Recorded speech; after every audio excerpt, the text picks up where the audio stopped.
एक ऐसी चीज़ पॉलिटिक्स में आने की सोच आपकी क्या सोच रही थी पीछे कि मुझे अब मैं पॉलिटिक्स में मैं जाना चाहता हूँ? आपके हिसाब से लोग कैसे वोट करें, दिल से वोट करें या दिमाग से वोट करेंगे?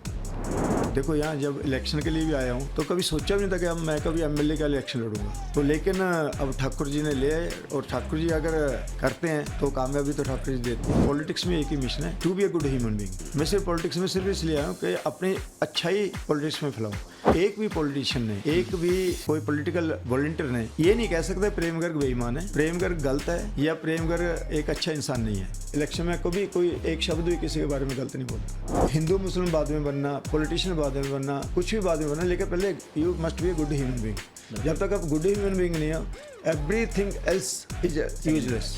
इस बार आम आदमी पार्टी पंचकुला में जीतेगी और सिर्फ हमारी ईमानदारी की वजह से और हमारी नेक नीति की वजह से और ठाकुर जी की कृपा से जीतेगी।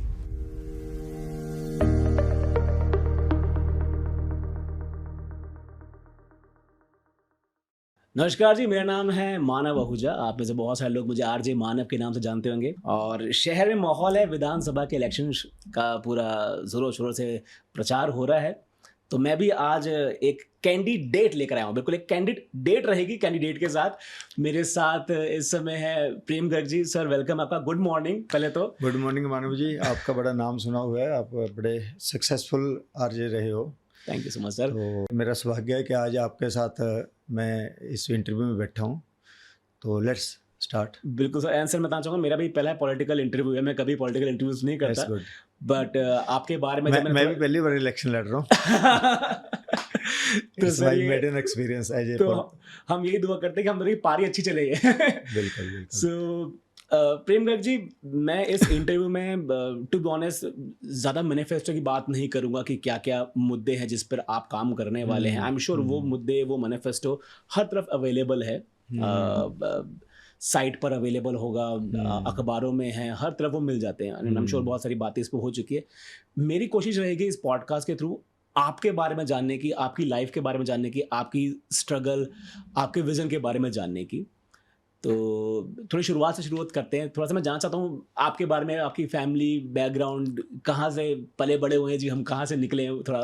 मानव जी, मैं डिस्ट्रिक्ट संगरूर में एक सुनाम टाउन है जी, तो वहाँ पे मेरा बर्थ हुआ था 1957 में जी। तो सुनाम में ही मेरी स्कूलिंग हुई।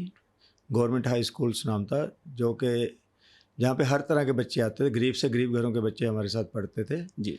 तो उसके बाद क्या था, वहाँ पे जो बचपन था मेरा बहुत ही ग्राउंडेड निकला। जैसे संगरूर में हमारे मैच होते थे या संगरूर में कोई इवेंट होता था तो हमारे पास ट्रेन में जाने के लिए तो पैसे नहीं होते थे।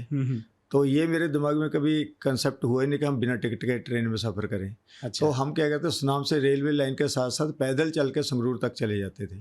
क्या बात, ईमानदारी बचपन से थी। हाँ, मगर ये मेरे हमेशा रहे कि नहीं, टिकट नहीं है, पैसे नहीं है तो चलो कोई बात नहीं, वॉक करके जाएंगे, वॉक करके चलते हैं। हम ऐसे चले जाते हैं और इतने ग्राउंडेड रहे कि जैसे टोबे में नहाना, वहाँ सुनाम में सीतासर होता था तब। अच्छा। तो सीतासर में भी नहा लेते और जैसे नहाना, भैंस को नहला रहा हूँ जी, खुद भी ऊपर बैठ के भैंस भी नहा ली और खुद भी नहा लिए। क्या बात है। इस तरह का मके बचपन बीता। और जो हमारे स्कूल की फीस होती थी उसमें शायद 5 पैसे फीस होती थी और हम एक पेड़ के नीचे बैठे, बरगद, आज भी मैं सुनाम जाता हूँ स्कूल में कई बार, उस पेड़ के साथ खड़े होकर बड़ा इमोशनल टच होता। उस स्कूल के उस पेड़ के नीचे ही बैठ के, बरगद का पेड़ था, उसके पेड़ के नीचे बैठ के हमारी क्लासेस लगती थी। और ये होता था कि जैसे बच्चों को सवेरे आके तप्पड़ भी बैठते थे हम जी, तो तप्पड़ को झाड़ना, वहाँ झाड़ू लगा के जगह साफ करना, उस तरह का मगे हमारा बचपन बीतता है। और हमारे जो टीचर भी होते थे स्कूल में वो इतने अच्छे थे। मेरे याद है हमारे टीचर थे शफी मोहम्मद जी, वो मैथ के टीचर थे। वो मेरे को हमेशा कहते, प्रेम तेरे को ना 100 में से 100 नंबर लेके आने, अगर 99 में आए तो मैं फेल।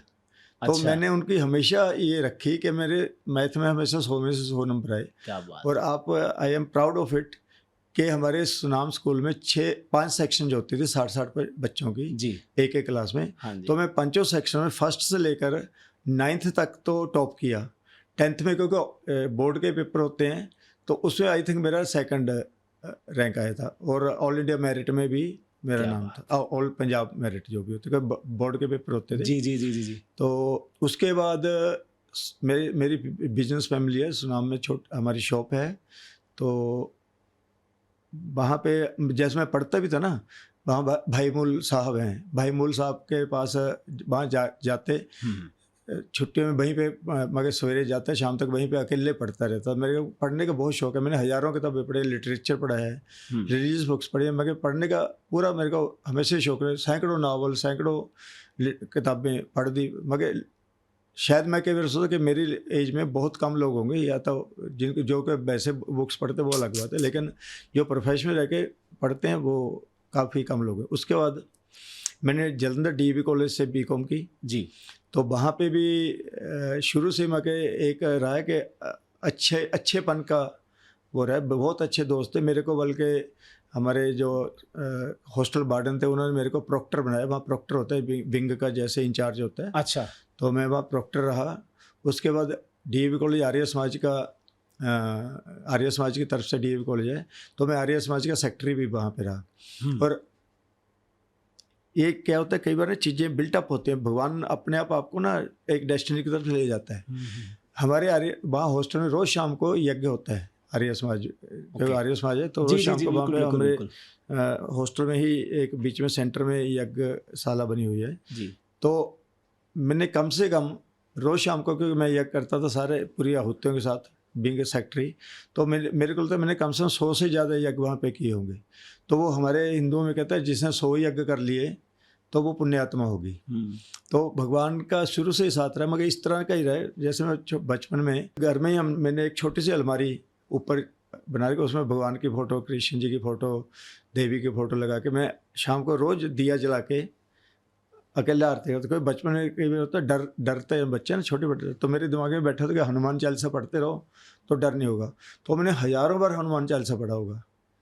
तो मगर उसमें होता ना एक आता है कि जो 7 बार पाठ कर कोई, छोटे बंदी महासुख हुई। तो मेरे वो 7 को मैंने 7 समझ रखा था। 7 का मतलब वैसे होता है 100 बार। हाँ। तो मेरा ये रहता है कि 7 बार मैं सोने से पहले हनुमान चालीसा पढ़ दूँ। अच्छा।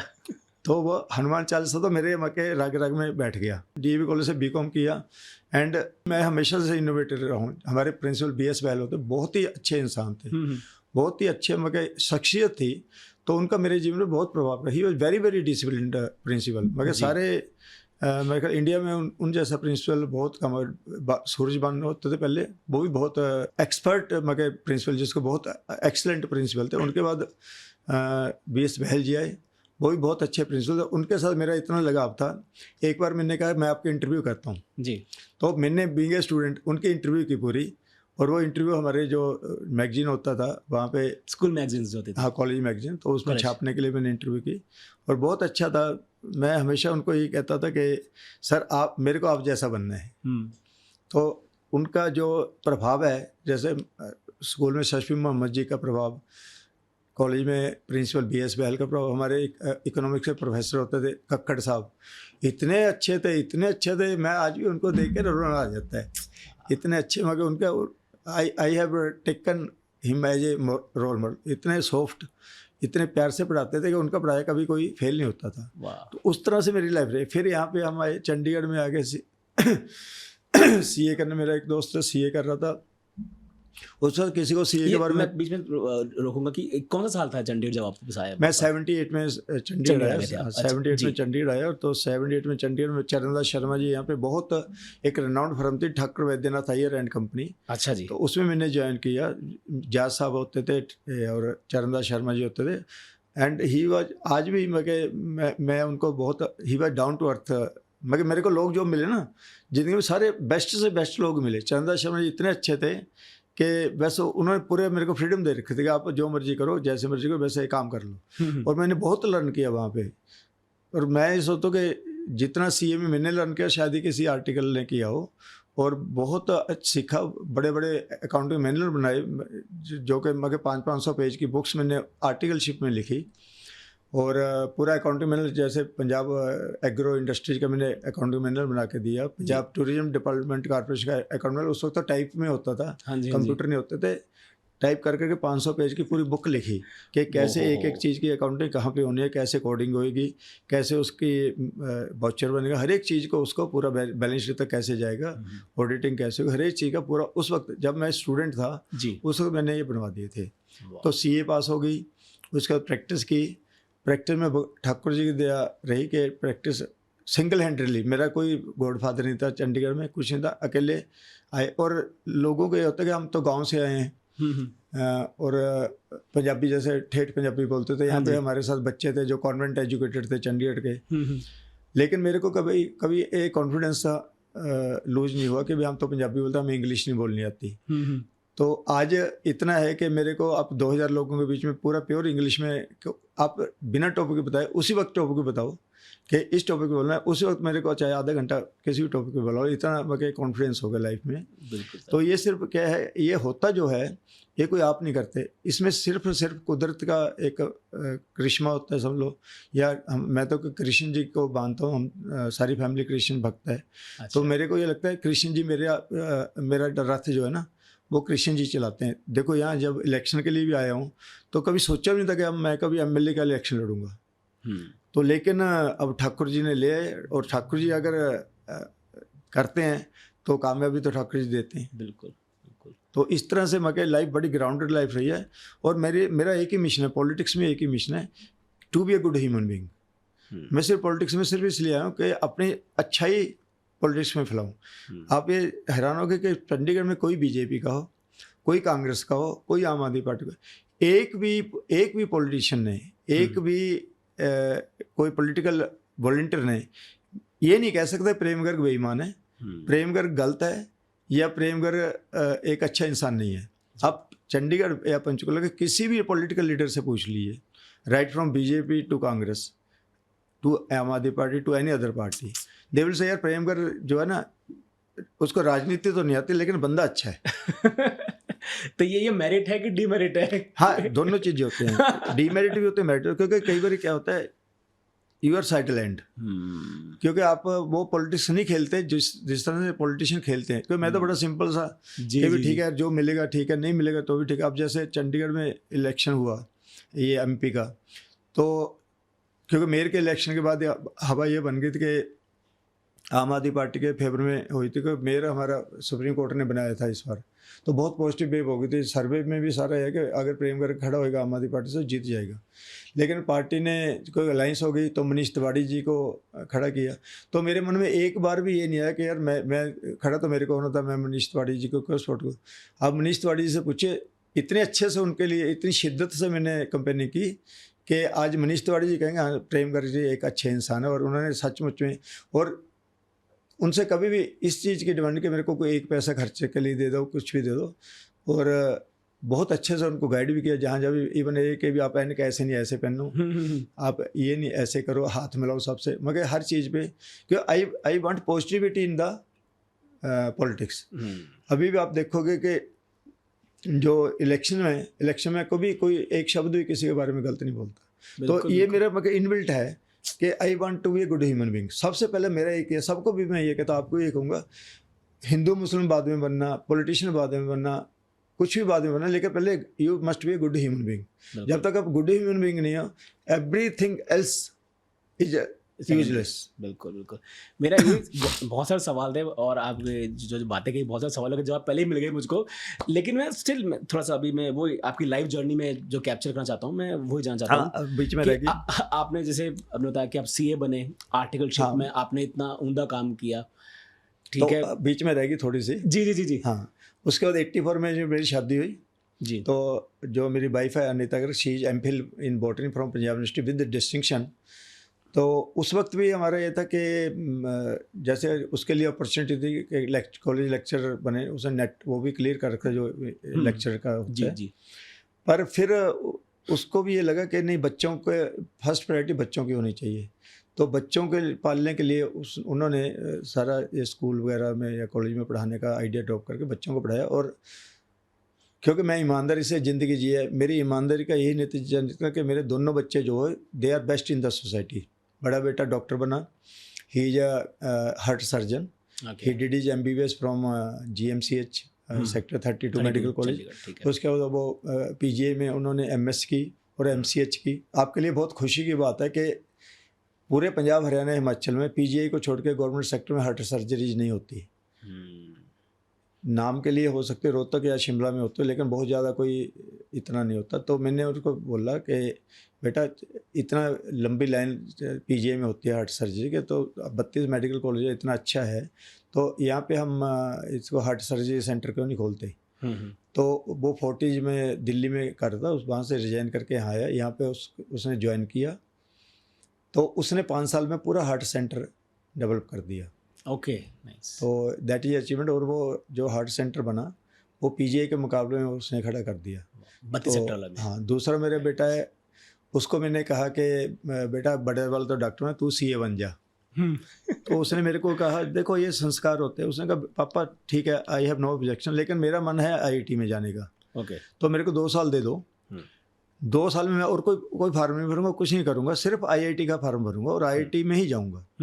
अगर मैं IIT में नहीं गया तो मैं अगले दिन ही आपके ऑफिस में आके बैठ जाऊंगा। ठीक है। तो ठाकुर जी की इतनी कृपा रही कि उसका ऑल इंडिया में 112वां रैंक आया। Very nice.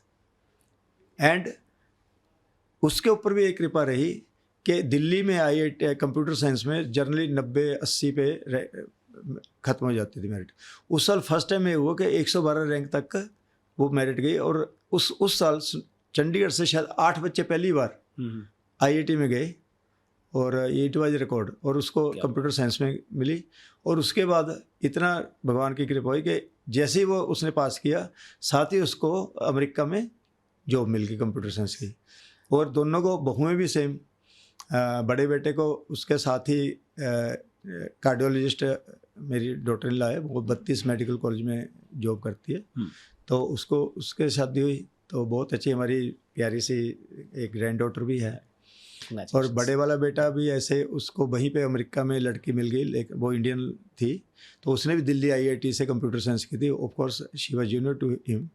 तो दोनों बहुत अच्छा अमेरिका में, USA में है, बहू गूगल में है और बेटा Airbnb में है। उनके भी एक छोटा सा बेटा भी पीछे हुआ है। तो I have got 1 grand son and 1 grand daughter.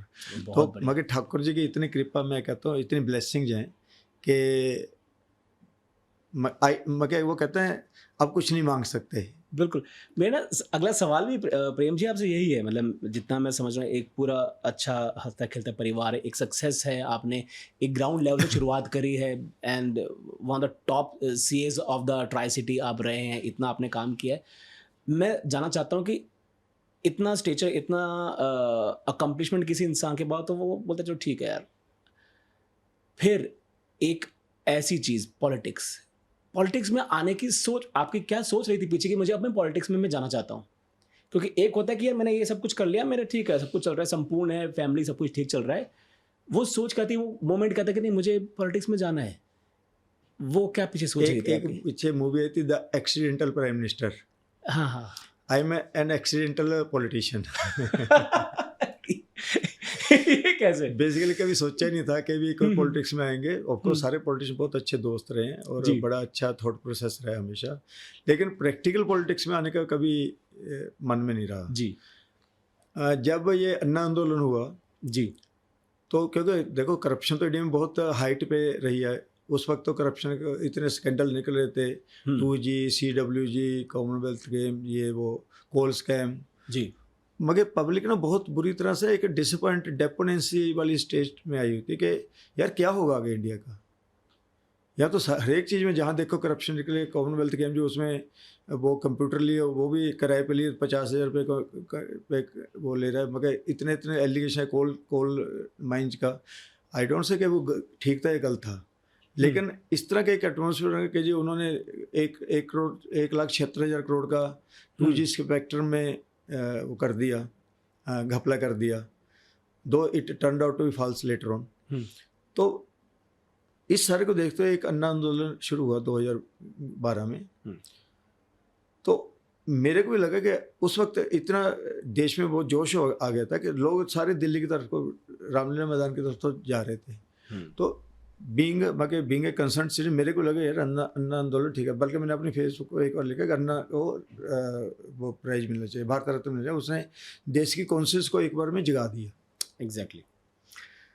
तो मैं इंडिया टुडे इनक्लेव में वहाँ दिल्ली में गया, तो वहाँ पे अरविंद केजरीवाल आए हुए थे जी। तब उन्होंने मगर पॉलिटिक्स में नहीं थे, तब ये अन्ना आंदोलन चल रहा था।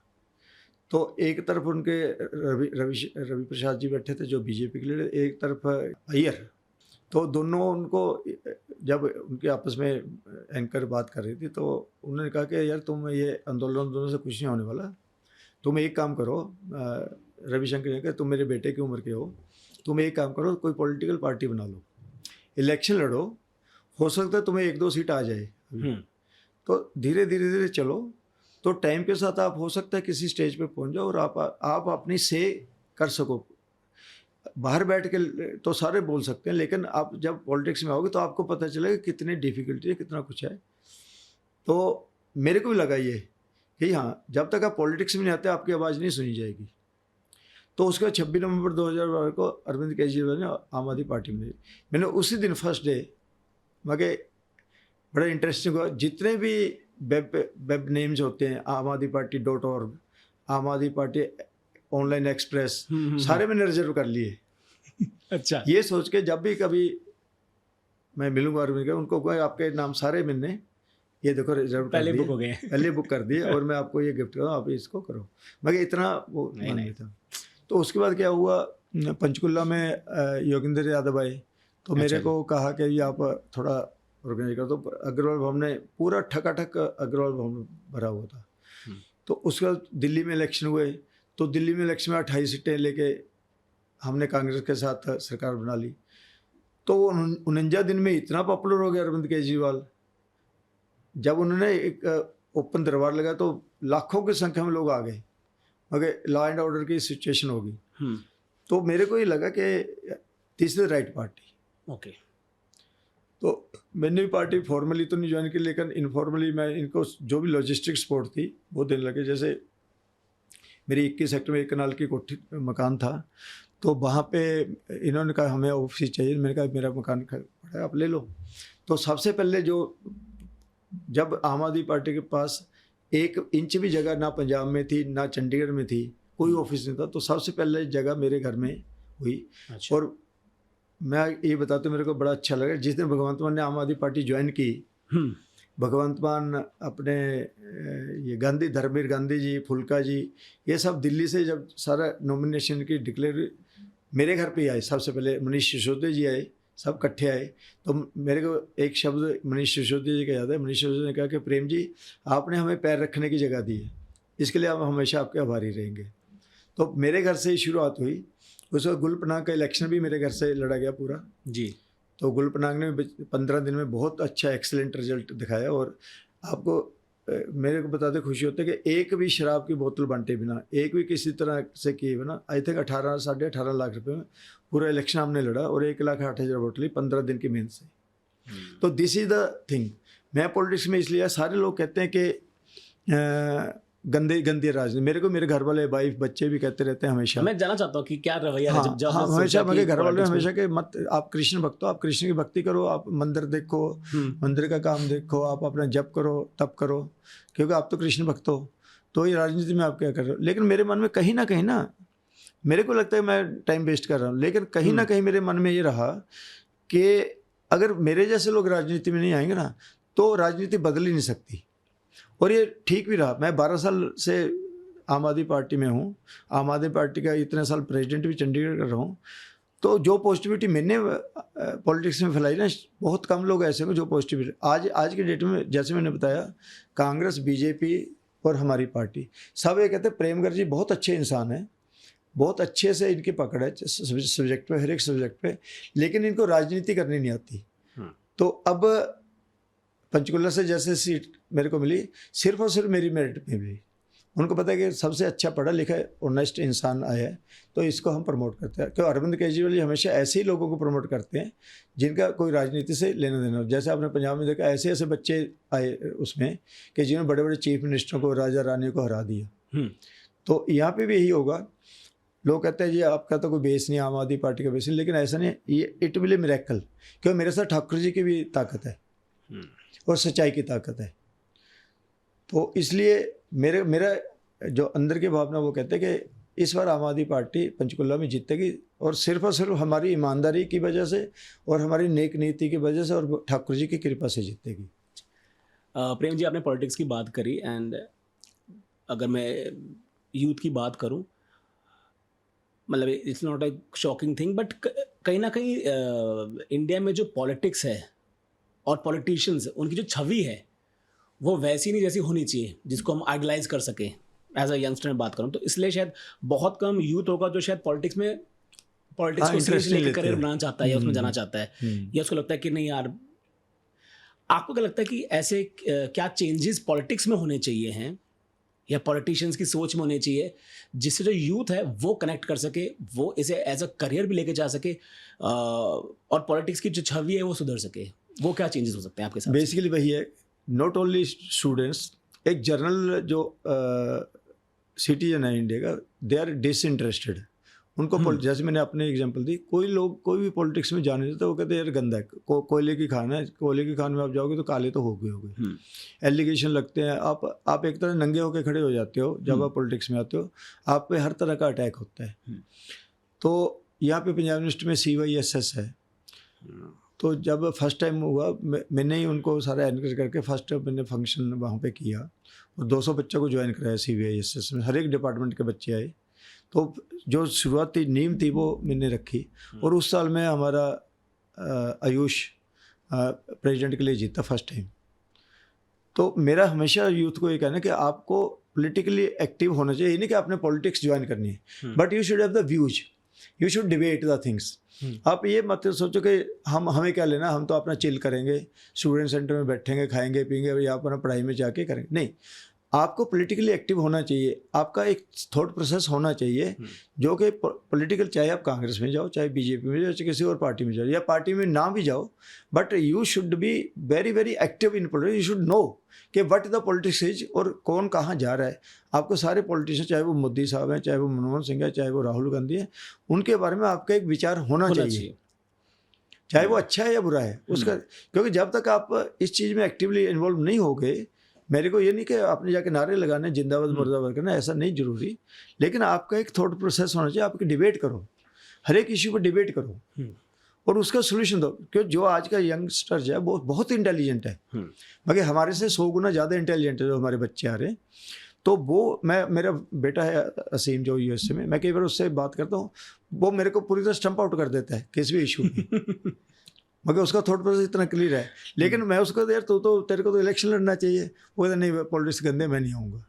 तो ये जो फीलिंग है ना कि मैं नहीं आऊँगा, वो गलत है। आप एक्टिव में आओ ना हो, लेकिन आपका पॉलिटिकल एक डिबेट, पॉलिटिकल एक थॉट जरूर होना चाहिए, चाहे आप राइट विंग में हो, चाहे आप लेफ्ट विंग में, चाहे आप मिडिल पाथ पे चलो और उसको एक राय होनी चाहिए। हाँ, एक राय जरूर, और हर एक इशू पे राय होनी चाहिए, चाहे 1 नेशन 1 पोल है, चाहे आपका 370 है, चाहे आपका ये यूनिफॉर्म सिविल कोड है, हर एक चीज़ आप राय तो दो ना। पर सर मैं जानना चाह रहा हूँ, जैसे ये तो हो गई एक यंगस्टर की सोच की उसको राय होनी चाहिए, बिल्कुल, पर वो राय लाने के लिए इंटरेस्ट तो कहीं ना कहीं एक पॉलिटिशियन को पैदा करना पड़ेगा। अगर जैसे इंटरेस्ट लाएं, मैं सिर्फ हमारी पार्टी में मोस्टली नॉन पॉलिटिशियन लोगों को ही लिया गया है, उनका कोई पॉलिटिकल बैकग्राउंड नहीं। Even Arvind Kejriwal not a politician, he was IRS, अपनी बड़ी अच्छी सर्विस कर रहा था, लेकिन और चाहता तो जो मर्जी कर लेता, लेकिन उसने भी यही कहा कि नहीं यार मेरे को, उन्होंने एक वो बनाई, NGO बनाई, तो NGO के थ्रू चले तो बहुत अच्छा चला। और हमारे जितने भी राघव चड्ढा हैं, संदीप पाठक हैं, दुर्गेश पाठक हैं, जितने भी लोग हैं, they are all non politician. Durgesh Pathak में होता तो बेचारे सिविल सर्विस की तैयारी करने आए होते, तो सिविल सर्विस की तैयारी करते अन्ना आंदोलन में चले गए और वो पॉलिटिक्स में आ गए। एंड इतना सिंपल डाउन टू अर्थ लड़का है वो, आप सोच नहीं सकते, सो पोलाइट।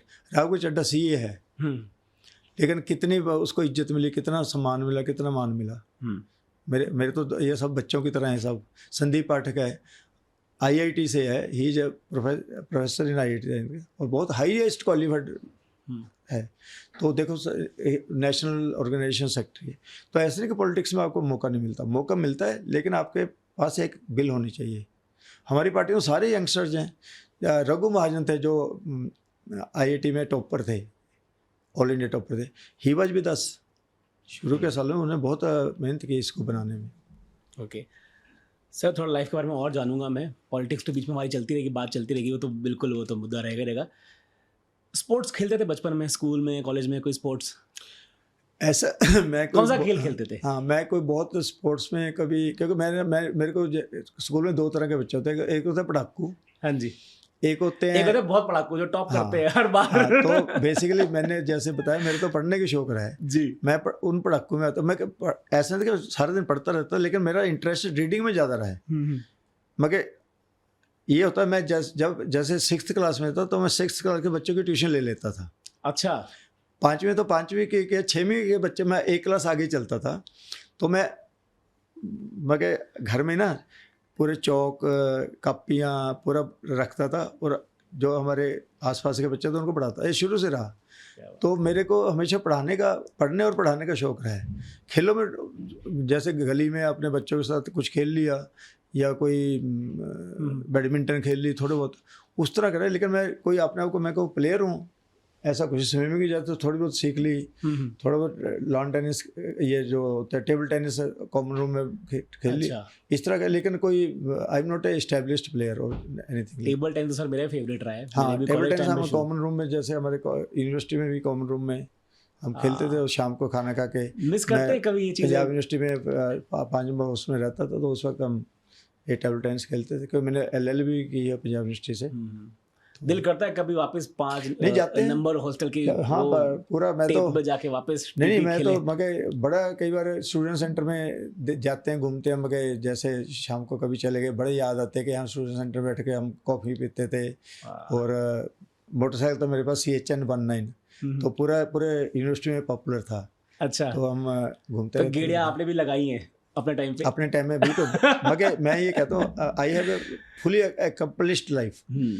ऐसी कोई चीज़ नहीं लाइफ में ठीक, नॉट गलत, जो हमने ना के। जैसे खेले भी हैं, कूदे भी हैं। मोटरसाइकिल, मैं यहाँ से मोटरसाइकिल चला के श्रीनगर तक ले जाता था। अच्छा। अकेले, दोस्त को पीछे बिठाया, श्रीनगर ले गए, शिमला ले गए, ऐसे। मगर मोटरसाइकिल, मगर हज़ारों किलोमीटर में मोटरसाइकिल नॉन स्टॉप चला लेता था। और जैसे होता है सीढ़ियों में भी चढ़ा देते हैं मोटरसाइकिल। तब तो सर कभी चालान कटा आपका? जानना चाहता हूँ। नहीं, चालान ऐसा कभी नहीं कटा। लेकिन हाँ, अभी जैसे गाड़ी चलाते हो, कभी रेड लाइट का हो जाता है, जेब्रा क्रॉसिंग होता है।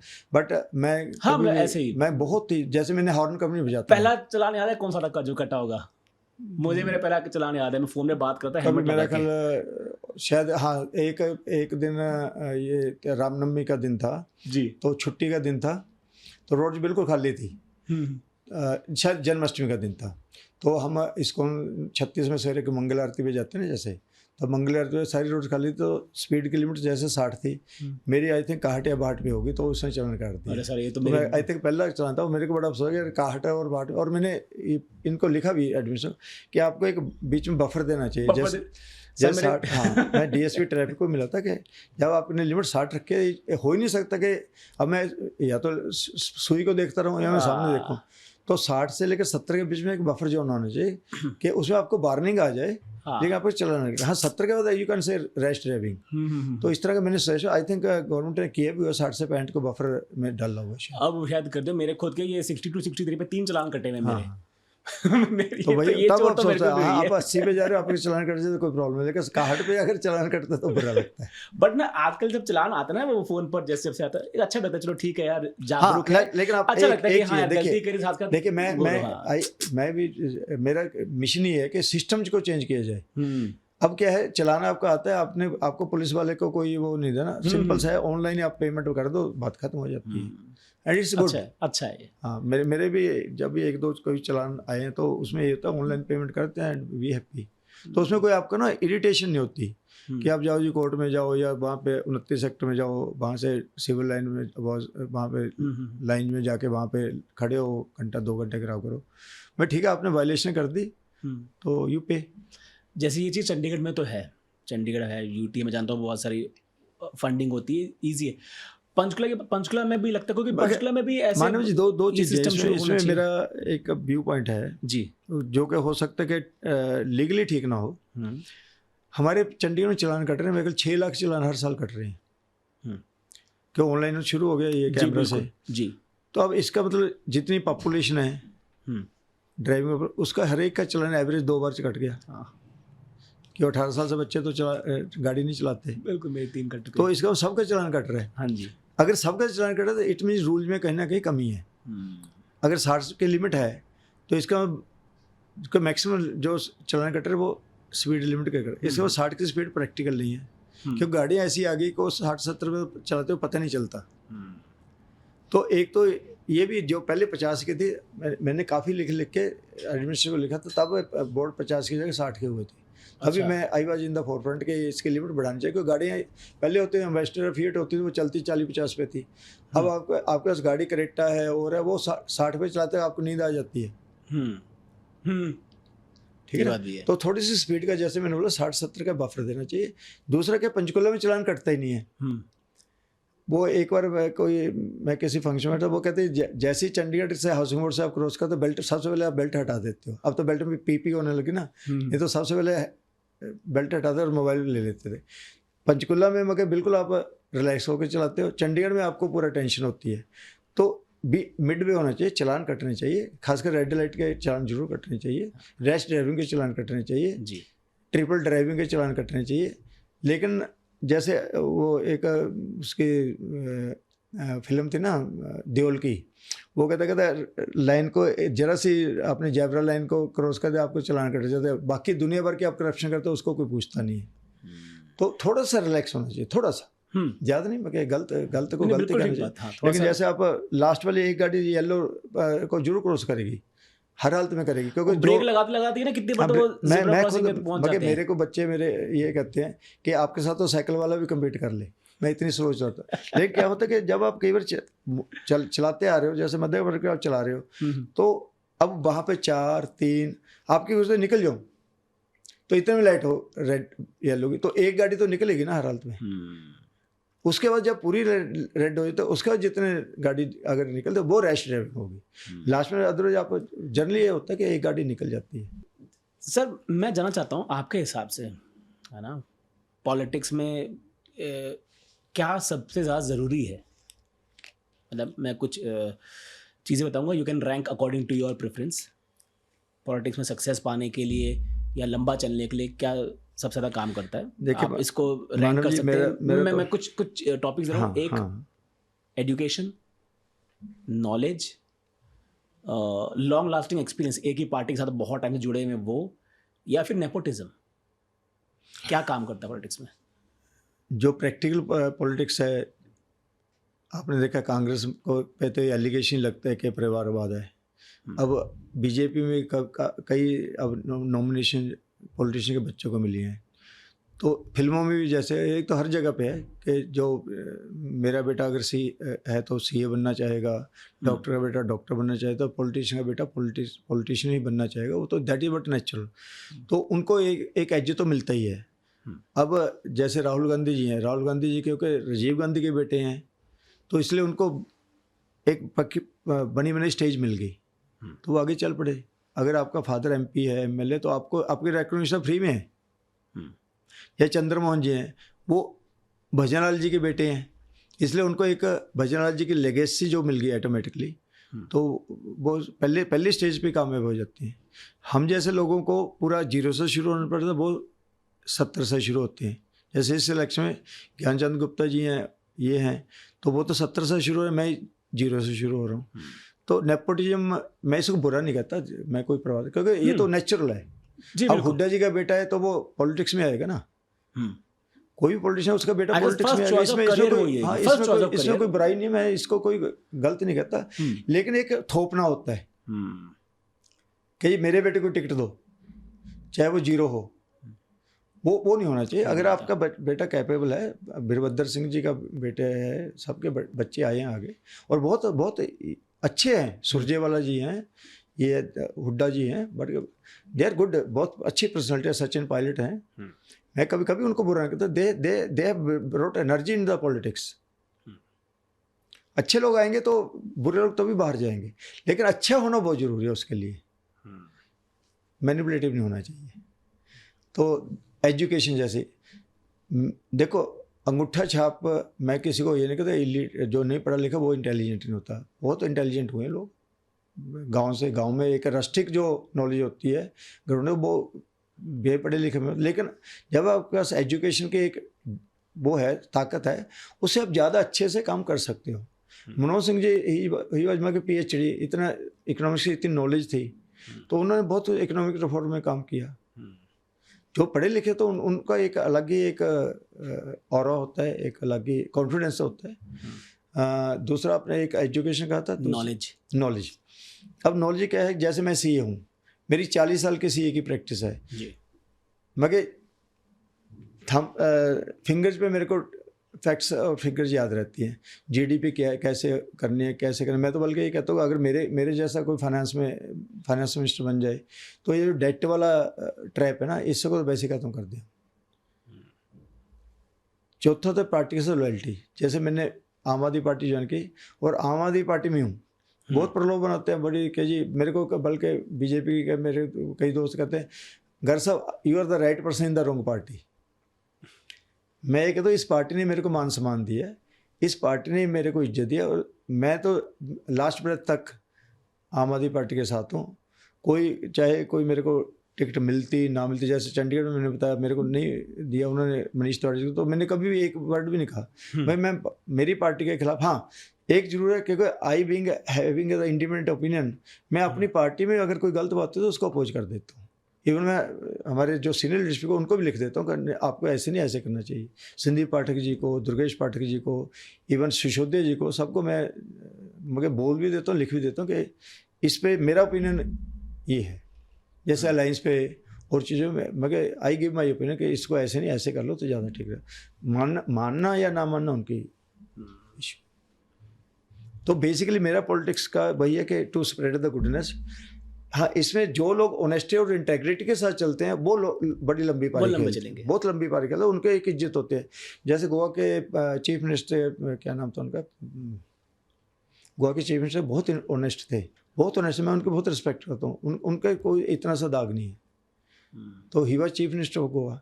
AK एंटनी थे, मनमोहन सिंह जी तो हैं, लाल बहादुर शास्त्री थे, है नाम गिनती के, लेकिन उन लोगों पे कोई ये कह नहीं सकता कि उन्होंने कभी कुछ किया होगा। तो मतलब जितना मैं समझा, Abdul Kalam ji, he is my role model. अच्छा, मेरा सवाल भी था कि एक होता ना कि किन लीडर्स को देख के आप इंस्पायर होते नहीं, मेरे तो अपना मेरा जो लेटर पैड भी था टुवर्ड्स एन ऑनेस्ट इंडिया मैंने बनाया था। हाँ जी। तो उस पर इन तीनों के वो फोटो लगी थी। अच्छा। लाल बहादुर शास्त्री, अब्दुल कलाम जी और मनमोहन सिंह जी। मनमोहन सिंह जी चाहे प्राइम मिनिस्टर, वही he was not a politician basically, क्योंकि वो एक उससे थे, एकेडमिक्स से थे। तो लेकिन कोई आज की डेट में आप इन्हें Manmohan Singh college of education बना, मनमोहन कॉलोनी बनी हुई है, कोई मनमोहन कुछ नहीं है। वो आए, अपने 10 साल के प्राइम मिनिस्टर की और चले गए। That is the thing. Though he is from Congress party, I appreciate him. मैंने एक चीज़ और नोट किया, राजीव गांधी जी थे। हाँ जी, हाँ जी। राजीव गांधी के जो आप उनका फेस ही देखोगे ना, तो आपको एक ऑरा उसमें दिखता है। He was so cool, so neat and clean, क्योंकि उसकी बैकग्राउंड पॉलिटिक्स की थी नहीं। He was a pilot, all of a sudden उनको प्राइम मिनिस्टरशिप मिल गई। तो मैं हमेशा उनके जब फोटो देखता हूँ, मेरे को एक बहुत अच्छी फीलिंग आती है कि यार he was the nice person. Politics ठीक है, एलिगेशन लग गए, वो फर्ज का हो गया, वो अलग बात है, लेकिन मेरे को तो he was good for India. मैं सर इसी में ना एक बात पूछना चाहता हूँ सर आपसे।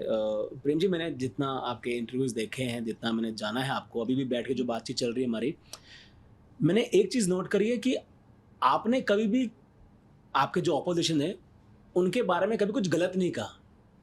हालांकि इलेक्शंस की गर्मा गर्मी में हो जाता है कि नहीं फलाने ने ये कहा था जी, वो तो ये दागी हैं, ये दागी है। आपने कभी किसी दाग नहीं लगाया, कभी किसी के बारे में कुछ अगेंस्ट नहीं कहा। ये ना एक कुछ नए तरह की पॉलिटिक्स में देख रहा हूँ, विच इज वेरी गुड। मुझे बहुत अच्छी लग रही है, बहुत पॉजिटिव पॉलिटिक्स दिख रही है। मेरा ना एक इसमें ये कुछ नहीं कि ये पॉलिटिक्स जो है या ये जो सोच है, ये कितना लंबा आप खींच सकते हैं कि किसी बहुत लंबी जाएगी। ये यही टर्निंग पॉइंट आएगा पॉलिटिक्स में। मैं आपको बताऊँ, जिस दिन गुलपनाग आई ना जी इलेक्शन लड़ने, तो क्योंकि मेरे घर पे कैंपेन में जैसे मैंने बताया, तो गुलपनाग को आते मैंने एक ही लाइन बोली कि गुल, एक काम करना, आप पवन बंसल के अगेंस्ट या किरण खेर के एक शब्द मत बोलना। और वो लड़की इतनी अच्छी है कि उसने एक शब्द पूरी कंपेन में पवन बंसल या किरण खेर के अगेंस्ट नहीं बोला। और उसके बाद मेरे को याद है उसने एक ट्वीट किया कि I am proud to the part of the most decent election campaign of India. Nice. तो हमेशा मैं कहता हूँ, अभी पंचकुला में बार बार यही कहता हूँ कि ज्ञानचंद गुप्ता जी मेरे बड़े भाई हैं, चंद्रमोहन जी मेरे छोटे भाई हैं, मैं मंजला भाई हूँ। तो मैंने इवन चंद्रमोहन जी को मैसेज भी किया था कि आई विल नॉट से a single word of disrespect against you. क्योंकि पॉलिटिक्स जो है ना बेसिकली, आप टीवी पे डिबेट देखते हो ऐसा लगता है कि जैसे बस अभी लड़ पड़ेंगे, गुत्थों हो जाएंगे। वो चीज़ नहीं होनी चाहिए। आप it is just like a friendly match. तीन दुकानें खुली हैं, कपड़े की 3 दुकान, एक बॉम्बे डाई की, एक रेमंड की है, एक रिलायंस की है। तो आपको जो दुकान अच्छी लगती है ले लो, इसमें लड़ाई झगड़े की बात। अगर आपको कांग्रेस अच्छी लगती है, ज्ञानचंद चंद्रमोहन जी अच्छे लगते हैं, आप उनको वोट दे दो, क्या प्रॉब्लम है। ज्ञानचंद जी अच्छे लगते हैं, ज्ञानचंद जी को वोट दे दो। प्रेम करके अच्छा लगता है, प्रेम जी को वोट दे दो। आप कंपेयर करो, जैसा दुकान पे जाता हो कंपेयर करते हो ना, कोई भी चीज़ खरीदते हो कंपेयर करते हो 3 प्रोडक्ट्स में, 3 आपके सामने लोग बैठे हैं, आप तीनों में देखो कि कौन आपको किसकी बैकग्राउंड क्या है। 10 साल ज्ञानचंद जी MLA रहे हैं, 4 टर्म शायद मेरे छोटे भाई चंद्रमोहन ले लिए। तो उनकी परफॉर्मेंस देखो, परफॉर्मेंस अगर उनकी अच्छी लगती है, उनका बैकग्राउंड ठीक लगता है, उनका जो ऑनेस्टी या डिसऑनेस्टी वट वो आपको ठीक लगता है, आप उनको वोट दो। मैं तो कभी कहते नहीं। अगर आपको एक नया चेहरा लेना है तो आप प्रेम को देखो, क्योंकि मेरे को I am the highest qualified among all. मगर जितने भी कैंडिडेट करें, CA हूँ, 40 साल का एक्सपीरियंस है, बिल्कुल LLB हूँ और फोरेंसिक एंड फ्रॉड ऑडिटर हूँ। तो क्वालिफिकेशन वाइज बहुत अच्छा। दूसरा क्या, मेरे को ये पता है कि आई एम 100% ऑनेस्ट, और मेरे को कोई भी दुनिया की ताकत डिसऑनेस्ट नहीं कर सकती। अगर मैं MLA जब बनता हूँ तो पूरा हरियाणा में ये तो होगा कि अभी जैसे कि एक MLA ऐसा है कि जिसको बाकी कोई कुछ नहीं कह सकता। मेरे लिए बीजेपी में से कोई मेरे को एलर्जी नहीं है, कोई मेरे को कांग्रेस से एलर्जी नहीं है, किसी पार्टी से कोई एलर्जी नहीं। हर एक पार्टी में अच्छे और बुरे लोग होते हैं।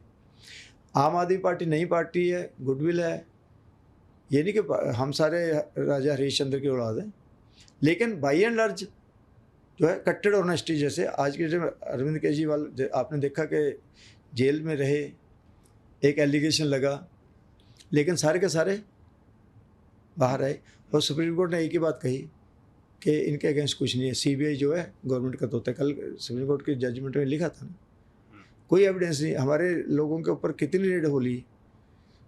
आम आदमी पार्टी के एक भी नेता के घर से 1 भी रुपया नहीं मिला आज तक, चाहे वो सिसोदिया हो, चाहे वो सतेंद्र जी हों, चाहे अरविंद जी हों, चाहे कोई और संजय सिंह हो। रेड तो सब जगह मारते ना। बाकी क्या होता है, MP से करके जैसे 100 करोड़ निकलता है, आपने देख अखबार में पढ़ता, किसी के 200 करोड़, किसी के रिश्तेदारों के नाम से इतनी प्रॉपर्टियाँ और होटल बने हुए हैं। हमारे अरविंद केजरीवाल के नाम से कोई होटल नहीं है, कोई प्रॉपर्टी नहीं है, कुछ नहीं है। He so simple, so down to earth. इतने डाउन टू अर्थ हैं कि आप सोच भी नहीं सकते। एक बार मेरे साथ आधा पौना घंटा बैठे रहे, मैं बातें बोलता कि वो सुनते रहे बड़े आराम से। कोई इतना, मगर जब आप अकेले में बैठते हैं उनके साथ, ये लगता है he is the one of the most innocent person. जब स्पीच देते फिर तो दहाड़ते हैं पूरी तरह, लेकिन जब आप अकेले में बैठते हैं ना, ही डाउन टू अर्थ। तो उस तरह के लोग उन्हें तभी ना 10 साल में एक नेशनल पार्टी बनाना। और आज तक किसी पार्टी ने 2 स्टेटों में सरकार में, आम आदमी पार्टी पहली, कांग्रेस और BJP पहली पार्टी है जिसने दिल्ली और पंजाब में सरकार में, और चंडीगढ़ में हम जीते। अब हरियाणा में भी आ गए, उम्मीद है कि काफ़ी अच्छा करेंगे। तो ये सिर्फ इसलिए कि लोग हमारे साथ जुड़ रहे हैं, लोग हमारी ऑनेस्टी के। अब मेरे को अगर वोट पड़ेगी तो या तो अरविंद केजरीवाल के नाम से पड़ेगी या मेरी ऑनेस्टी के नाम से पड़ेगी। अभी तक तो आपने किसी के अगेंस्ट कुछ नहीं कहा, कुछ बोला ही नहीं, बोलना ही नहीं है। और एक चीज़ और, मैं मानव जी आपके थ्रू ये इसको आप सबको मैसेज पहुँचाता हूँ। जैसे मैंने कहा, मैं कोई भी अनएथिकल वोट लेने के लिए कोई भी अनएथिकल काम नहीं करूँगा। कोई जैसे शराब बांटना, कोई और चीज़ें बांटनी, वो नहीं करूँगा। अगर मेरे पास चले मैं तो गीता बांटूँ। हाँ, क्या बात है। मेरा तो यह कि गीता कृष्ण की और ऐसी बुक्स में तो बांटूँ अगर मेरे बस चले तो। लेकिन क्योंकि एक कोड ऑफ कंडक्ट होता है, एक चीज़ होती है, तो वो नहीं हम कर सकते।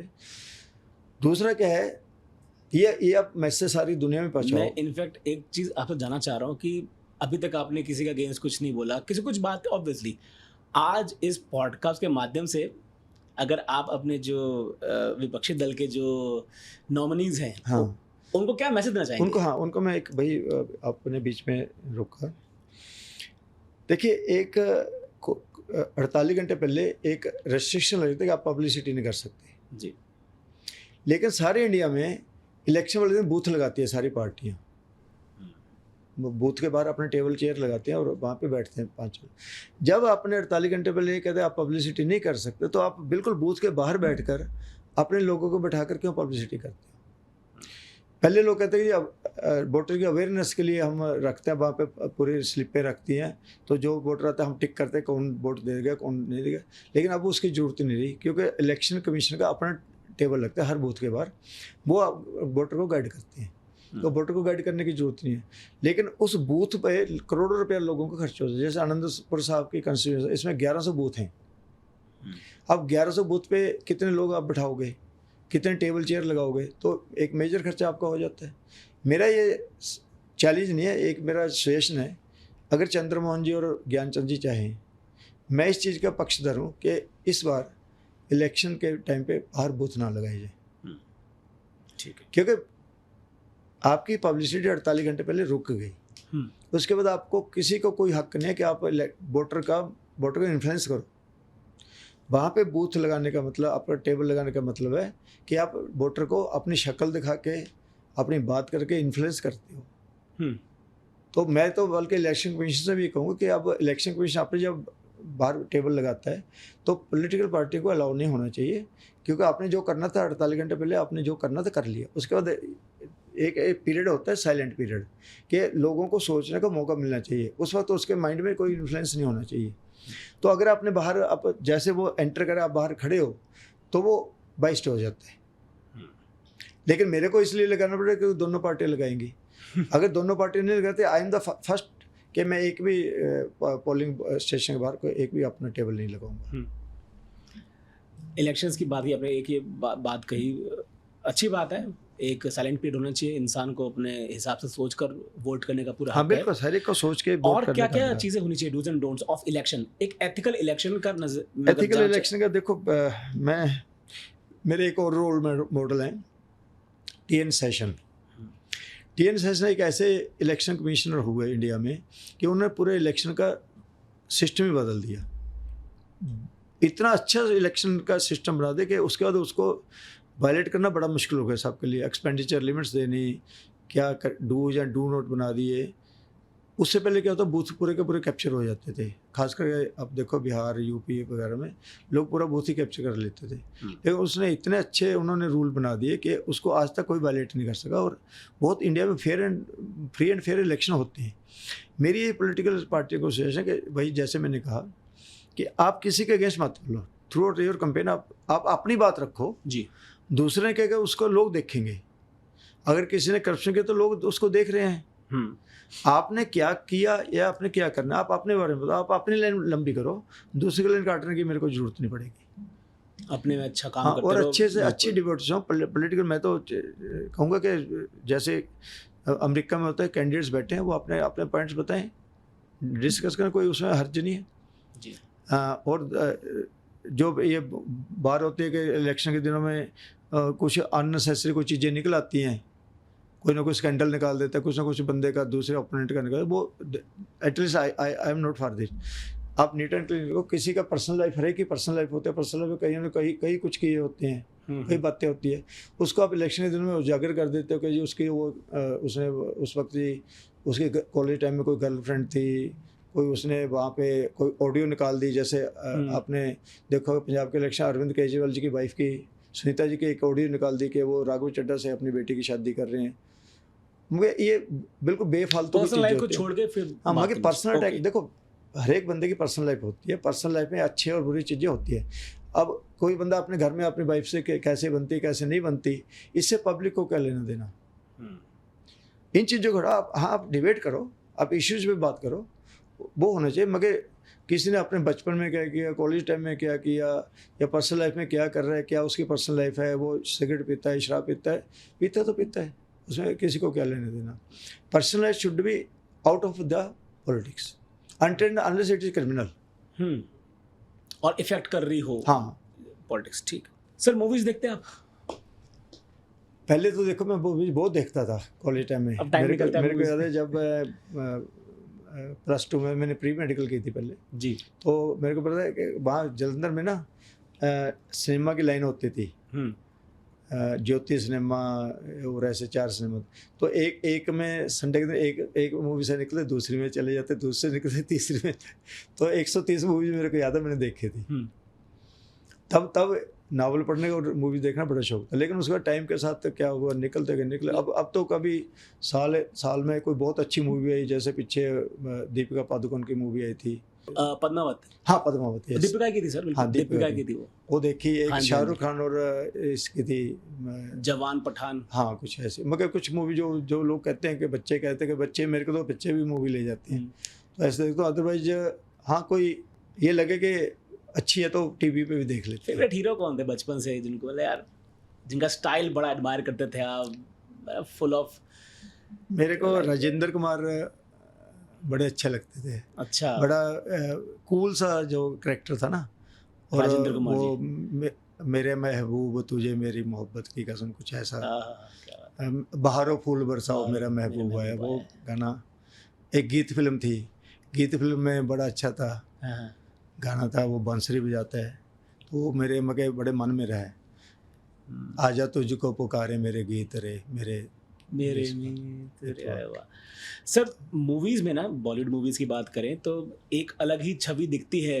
मेजर मैं बात करूँ मूवी 90% मूवीज़ में ना, पॉलिटिक्स को लेके, पॉलिटिशियन को लेके एक अलग, एक कहीं ना कहीं बहुत पॉजिटिव नहीं, बट एक हल्की सी नेगेटिव इमेज दिखती है पॉलिटिशियंस की। आप पॉलिटिक्स में हैं, आप पॉलिटिशियंस से मिले हैं, इतना सब कुछ जानते हैं पॉलिटिक्स में। कोई ऐसी मूवी जिसमें देख के लगा कि हाँ यार, यहाँ पर शायद कुछ एक जो रियल छवि है, जैसे रियल काम होता है, वो दिखाया गया है? नहीं, देखो मूवीज में जो दिखाते हैं, जो भी कुछ दिखाते हैं, वो सोसाइटी से, जो हमारे समाज में वही उसका आईना ही है। मैं मानता हूँ मूवीज चाहे कुछ भी है, वो समाज का आईना है। पॉलिटिक्स की एक इमेज नेगेटिव है, इसमें कोई शक नहीं। लोग जनरली ये कहते हैं पॉलिटिशियन सारे चोर, and it is very difficult. आप अगर आज आपको कोई कहे कि ऑनेस्ट पॉलिटिशियन की लिस्ट बनाओ, शायद आप गिनती, मगर आप श्योर हो नहीं सके, बना ही नहीं पाऊंगा, मुझे नहीं पता होगा। हाँ बिल्कुल। तो एक नेगेटिव इमेज है। और आप देखें कि अखबारों में 90% न्यूज़ जो होते हैं नेगेटिव होती है, कि इस पॉलिटिशियन ने ये, जैसे अभी पहलवान ने कहा कि उसके साथ गलत किया, एक हरियाणा के मिनिस्टर ने किसी कोच के साथ, या किसी ने कोई गाड़ी चढ़ा दी, और या करप्शन के चार्ज आप देखते रोज़ ही लगते हैं पॉलिटिशियन पे। तो वो इमेज उस तरह से बन जाती है कि यार इंडिया में इतना अच्छा इंडिया है, तो अगर कुछ अच्छे पॉलिटिशियन मिल जाए इंडिया को तो बहुत अच्छा बन सकता है। एक मूवी थी अनिल कुमार की, क्या नाम था उसका, नायक, अनिल कपूर की नायक। हाँ जी। तो उसमें बड़ा अच्छा था, उसने बड़ा अच्छा कि जी कैसे होना चाहिए चीफ मिनिस्टर देश का। बड़ा अच्छा प्रोजेक्ट किया था। मूवी थी वो। एक जो ऑनेस्ट पॉलिटिशियन होता है ना, वो 100 पे भारी होता है। क्योंकि उसके पास एक अंदर से पावर होती है, ऑनेस्टी की पावर होती है, अपने विजन से सबको इम्प्रेस कर सकता है। जैसे मैं हूँ, जब मैं एमएलए बनता हूँ, मेरे को कोई कांग्रेस या कोई बीजेपी इस चीज़ से नहीं होगा।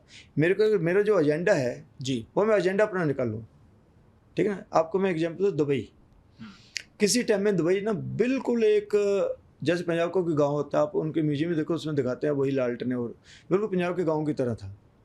कोई प्रोस्पेरिटी नहीं थी, कुछ नहीं थी, रेगिस्तान ही था पूरा। हाँ पूरा कुछ भी नहीं था, बिल्कुल।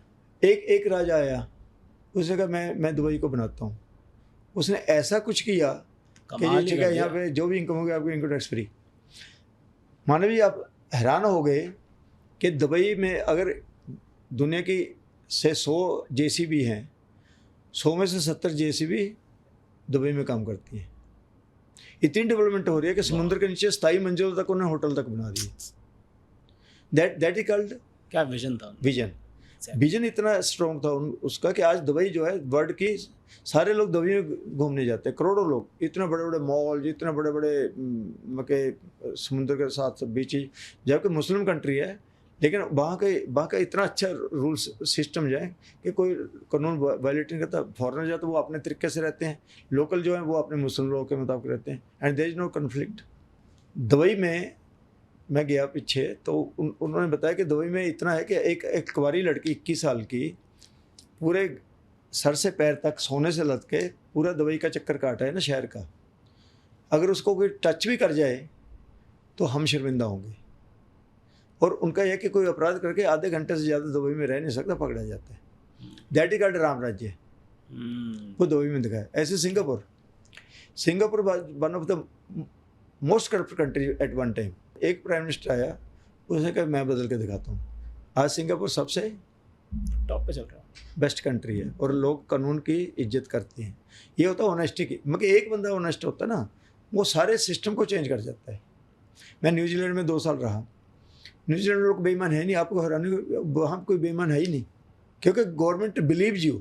आप जो कहते हो वो मान लेते हैं गवर्नमेंट। मैंने वहाँ इनकम टैक्स वगैरह के जैसे रिटर्न हम भरते थे, तो हम जो डिपार्टमेंट को लिखते तो वो मानते हैं। रेयरली कभी कोई होता होगा तो वो कहते ठीक है, इट्स ओके। मेरे को याद है एक किसी के सोने की नेकलेस गिर गई, हमारे था कोई, तो उसने जैसे हमारे इंडिया में आता है कि थोड़े से बढ़ा के क्लेम डाल दो, उसने जब 3 तोले की उसने 7 तोले का वो डाल दिया क्लेम। नेक्स्ट डे उसको 7 तोले का पैसे आ गए and he was very much ashamed कि यार ये तो गलत हो गई। क्यों? उनके एक साइकोलॉजी ऐसी बन गई कि उन्हें बेईमानी करनी नहीं। मेरे टेन्योर में मैंने एक मर्डर हुआ सारे न्यूजीलैंड में, और वो इतना बड़ा मगर हेडलाइन में कि ये तो बहुत बड़ा कोई अपराध हो गया। वहाँ अपराध है ही नहीं। तो दैट इज इट। कितने कंट्रीज आपके, डेनमार्क है और हैं जिनको हम कहते हैं ऑनेस्टी में बिल्कुल 100/100। तो मैं ये चाहता हूँ कि इंडिया का मैंने स्लोगन ही दिया, towards an honest, educated, transparent and spiritual India. Word is spiritual, not religious. जब आप स्पिरिचुअलिटी की तरफ चलते हो तो आपको कोई हिंदू, मुस्लिम, क्रिश्चियन कुछ नहीं है, तब आप एक अच्छे गुड ह्यूमन बीइंग होते हो। जब इंडिया गुड ह्यूमन बीइंग बन जाएगा ना, तो आपको कोई किसी धर्म का, कोई किसी चीज़ का कोई लड़ाई करने की जरूरत। लोग अभी कहते हैं कि जी 20 करोड़ 120 करोड़ को वो कर जाएंगे, एक ये थोड़ा नैरेटिव सा बन गया कि 20 करोड़ 120 करोड़ को दबा देंगे कभी आके। ऐसा कुछ नहीं है। इंडिया में जो पादरी है, ये पारसी है ना, टोटल 63,000 पारसी हैं इंडिया में, और वर्ल्ड में सिर्फ 1.25 लाख पारसी हैं। आपको पता है इंडिया का 70% जो बिजनेस है वो पारसियों के हाथ में है। जितने भी टॉप के लोग हुए हैं, चाहे वो नाना पालिकीवाला जी हुए हैं, चाहे JRD टाटा हुए हैं, रतन टाटा हुए हैं, चाहे सोली सराब जी हुए हैं, चाहे जनरल मानिक शाह हुए हैं, चाहे अभी जिन्होंने वो पुण्य वाला जिन्होंने कोविड वैक्सीन निकाल ली थी, सारे जो गोडरेज, टाटाज, सारे पारसी हैं। और पारसियों ने इतना इंडिया को आगे लेके सिर्फ 63,000। तो आप सोचो हमारे 120 करोड़ में से अगर ऐसे 63,000 निकले तो इंडिया कहाँ की कहाँ जाएगा। मैं कई बार ये लिखता हूँ अपने आर्टिकल्स में कि इंडिया के 25,000 लोग ऑनेस्ट होने चाहिए जी। कौन? जजेस, हाई कोर्ट के जजेस, सुप्रीम कोर्ट के जजेस, MP 700-750 MP, 6,000 MLAs, 5-6,000 IAS और IPS अफसर्स, और टॉप के 500 बिजनेसमैन। ये टोटल मिलकर 24,500 या 25,000 टोटल बनते हैं। गिन लो। ये 25,000 लोग ऐसे हैं जिनको पैसे की ज़रूरत नहीं है, बेईमानी करने की ज़रूरत नहीं है। They have got the power, उनके पास पावर है, देश को चलाते हैं, वो देश की सारी पूरी सिस्टम को चलाते हैं, और उनको रिश्वत लेने की या करप्शन करने की बिल्कुल भी ज़रूरत नहीं है, क्योंकि गवर्नमेंट ने उनको इतने एम्पावरमेंट दी हुई है। MLA हैं, MP, उनके पास इतना फैसिलिटी इतनी है कि उनको कुछ करने की ज़रूरत नहीं गलत काम। अगर ये 24,500 लोग जो हैं, अगर ये आज ऑनेस्ट हो जाएं तो वर्ल्ड, आप सोच के देखो, हमारे ब्रिटिशर कितने आए थे? 10,000 ब्रिटिशर आए थे, 300 साल तक, 200 साल तक राज करे, सिर्फ 10,000 लोग हमारी इतनी बड़ी पॉपुलेशन में राज करे, क्योंकि उनके पास एक पावर थी। I want to empower India. Empower India में अगर मैं अपनी ज़िंदगी में 500 लोगों को भी ऑनेस्ट लोगों को आगे ले आऊँ तो it will be a big achievement. बहुत अच्छी सोच है सर ये, एंड आई होप ये इस सोच के साथ पॉलिटिक्स चले। आपने बात की, दुबई में बात की, एक आपने भी एक एग्जांपल देखी, एक लड़की के पूरे सोना से धर कर भी जाती है तो सेफ रहती है। मैं खुद ट्राई सिटी से हूँ, चंडीगढ़, पंचकुला, मोहाली घूमते रहते हैं। मैं बहुत बार ऐसा होता है कि रातों को मैं पंचकुला में एक मिनट, अब यहाँ पे देखो हमारे चंडीगढ़ पंचकुला में चंडीगढ़ में फिर भी ठीक है, लेकिन पंचकुला में क्या आप अपनी बहन को या बेटी को रात को 11 बजे सोच सकते हो वो अकेले कहीं पे एक सेक्टर का चक्कर भी काटा है? वही मेरा सवाल है, इम्पॉसिबल। वही मेरा सवाल वहीं पे उसको फ़ोन देंगे, मिनट में फ़ोन करेंगे, हाँ बेटा कहाँ पहुँचा, अगर स्टेशन से घर पे भी आ रहे हैं मिनट में फ़ोन करें, हाँ बेटा ये क्रॉस कर ले, ये क्रॉस कर लिया। भाई इतने बड़े रहते हैं हम अपने बच्चियों के लिए कि आप अपनी छोटी बच्ची को किसी के साथ भेज भी नहीं सकते, पता नहीं कब किडनैप हो जाए। तो मगर लॉ एंड ऑर्डर सिचुएशन इतनी अच्छा। एक और है, बाहर के कंट्री में पुलिस पे लोगों को फेथ है, दे आर देयर सेवियर्स। यहाँ पे क्या है, एक इमेज ऐसी बन गई पुलिस की, एक लड़की के पीछे अगर गुंडे भाग रहे हैं तो वो पुलिस स्टेशन की तरफ नहीं भागेगी, उसको पता है कि पुलिस स्टेशन में कौन सी ज़्यादा सेफ्टी होगी। तो हमारा पुलिस का कॉन्फिडेंस इतना हो जाएगा, बेटा कोई बात नहीं, कोई भी एक बार पुलिस स्टेशन में पहुंच गया, ही शुड फील सिक्योर कि मैं एक सिक्योर जोन में आ गया, आप मेरे साथ कुछ नहीं होगा, मैं एक प्रोटेक्टेड जोन। एक फिल्म में मैं देख रहा था, पीछे एक फिल्म थी, उसमें ऐसे एक लड़की के पीछे गुंडे लग जाते हैं तो पुलिस स्टेशन में पहुंच जाती है, पुलिस स्टेशन में उसके साथ प्रॉब्लम क्रिएट हो जाती है। दूर होता है। तो ऐसा नहीं होना चाहिए। पुलिस जो है, पुलिस हमारा कॉन्फिडेंस है, पुलिस हमारे में से निकल के आई है ना। मैं तो ये कहता हूँ, जैसे मैं सिखों को हमेशा कहता हूँ, सिख जो फैमिली होती है बहुत प्रोटेक्टिव होती है बच्चों के लिए। मेरी अगर बेटी कि भाई कोई मुसीबत आए पंजाब में, मैं ये हमेशा कहूँ कोई भी आसपास सिख फैमिली हो उसके पास चले जाओ। सिख फैमिली में आपके साथ कोई भी नाजायज़ नहीं करेगा, ये मेरी गारंटी है बिल्कुल, कि किसी सिख फैमिली में आपकी बेटी के साथ कोई गैंग रेप नहीं हो सकता। अगर वो एक बार आप सिख के किसी के घर में चली गई, वहाँ पे बुजुर्ग लोग हैं, तो उसको कोई हाथ नहीं लगाएगा। ये मेरी गारंटी है सारी दुनिया को कि हमारे सिख इतने अच्छे हैं। मैं नहीं कहता दूसरे बुरे हैं, ये नहीं कहता हिंदू बुरे हैं, लेकिन एक विश्वास है। ऐसे हमारे को पुलिस पे विश्वास है कि पुलिस स्टेशन में एक बार हमारा बच्चा पहुंच गया तो मगर ही सिक्योर। कोई भी मुसीबत है आप पुलिस के पास पहुंच जाओ, जैसे आप पीजे में पहुंच जाते हो, पीजे में आपको एक विश्वास है कि मैं पीजे में एक बार पहुंच गया, मेरा इलाज सही से हो जाएगा। हाँ। ऐसे मैं ये चाहता हूँ मेरी पुलिस जो है वो इतनी सक्षम हो, इतनी गुडविल हो उनकी, क्या अगर आप 1000 रुपये ले लेते हो, 2000 ले लेते हो, उससे क्या फ़र्क पड़ता है। तो पंचकुला की अगर बात करें तो पंचकुला को सेफ, रातों को थोड़ा और सेफ बनाने के लिए, क्योंकि मैं जैसे बात कर रहा था कि मैं बहुत बार रातों को जाता हूँ, वहाँ पर जितने भी स्ट्रेज होते हैं उनको मैं फीड करता हूँ, डॉग्स को फीड करता हूँ। मैं देखता हूँ कि जो माहौल है वैसा नहीं होता, एक कंफर्टेबल माहौल नहीं होता, एक टेंशन रहती है दिल में। मे बी वो क्लब्स के वो हो, कुछ भी हो, कि ये जो फूड आउटलेट्स खुले होते हैं रातों को, उसके बाहर अगर सेक्टर 11 के आसपास की जो बाहर जहाँ पे पहले 24/7 होता था उस तरफ की बात करें, सेक्टर 10 बस स्टैंड के सामने कुछ माहौल ऐसा होता है कि आप सेफ, फैमिली के साथ सेफ नहीं फील करते हो। अकेली लड़की तो चलो बहुत दूर की बात है, अगर आप कोई हस्बैंड वाइफ भी जाए तो वो भी शायद, कपल भी शायद सेफ ना करे फील। अगर एक पिता अपने बच्चों को बाहर लेके गया है रात को तो वो भी शायद सेफ ना करे। तो वो सेफ्टी को लेकर मैं जानता हूँ आपका क्या मानव जी, आप बाहर के कंट्री में जाते हो, अमेरिका, कनाडा, न्यूजीलैंड, ऑस्ट्रेलिया, कहीं आपने कुत्ता कोई गली में देखा है? नहीं ना। बेसिकली सिस्टम फेलियर है। मैं SPCA में 30 साल से हूँ, जो चंडीगढ़ में सोसाइटी है।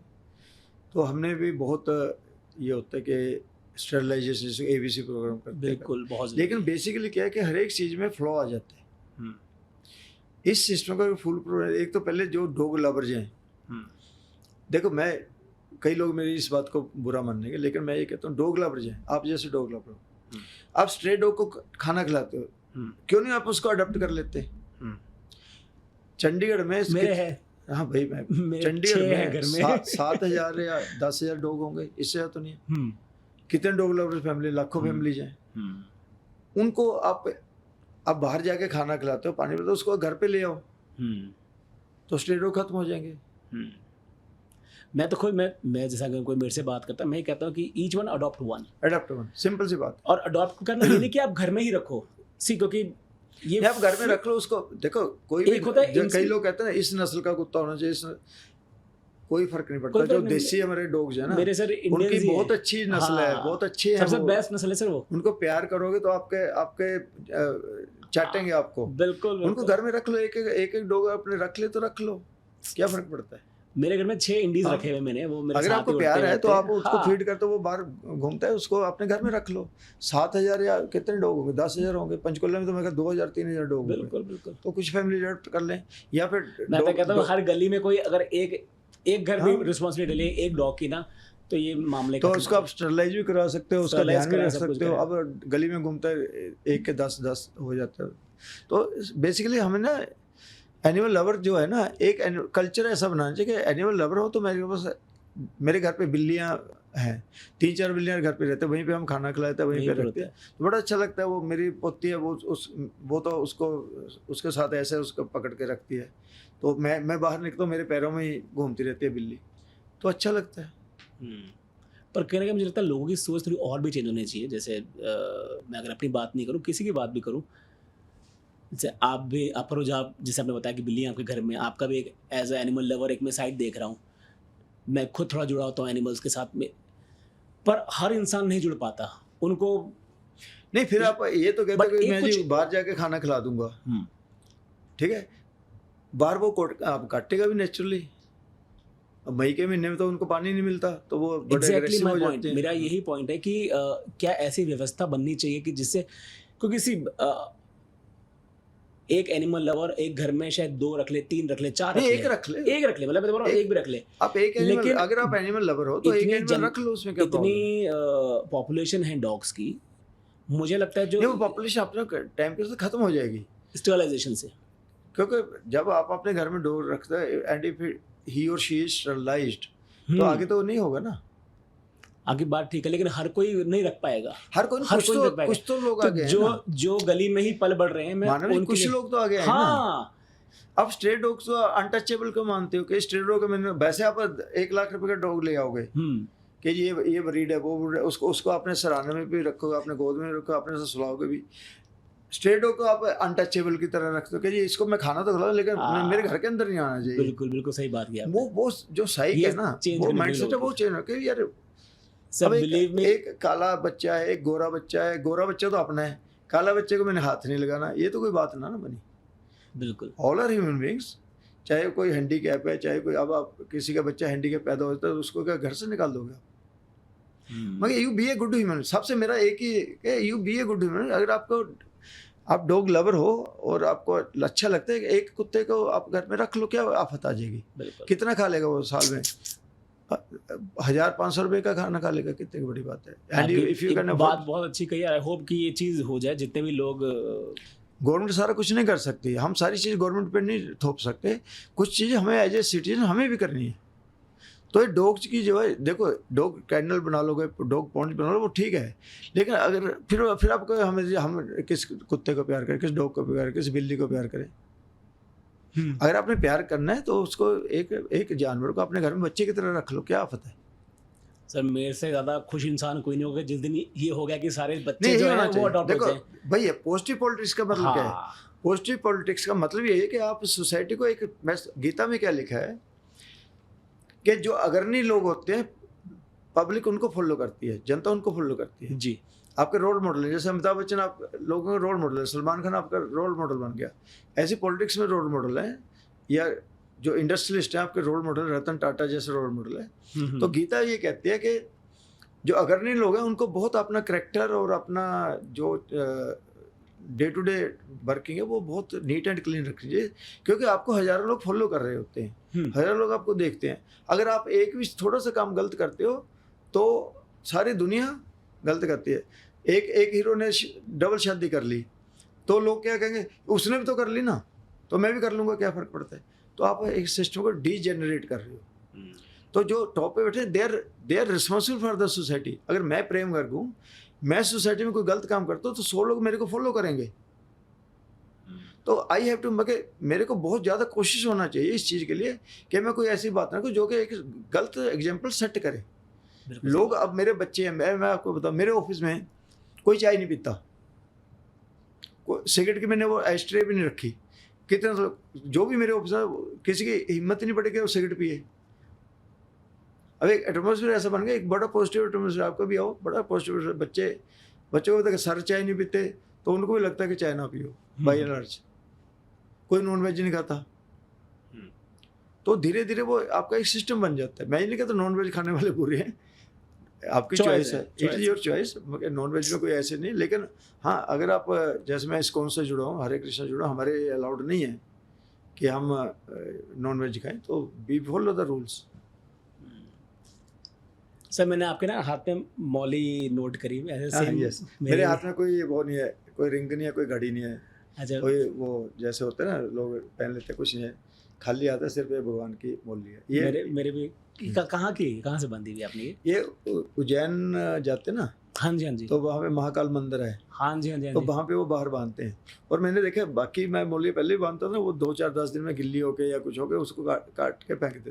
लेकिन ये इतनी अच्छी है कि मेरे को 6 महीने हो गए उसको मैंने बांधी, और बड़ी अच्छी लगती है, कोई इसमें ना परेशानी नहीं होती। ये रेशम वाला धागा था ना? हाँ, ये रेशमी धागा। और मैंने बांधी, मेरे को भी ये बांधी थी यहाँ पे। इसको बांध के ना मेरे को आज तक ये नहीं लगा कि इसको उतारना है।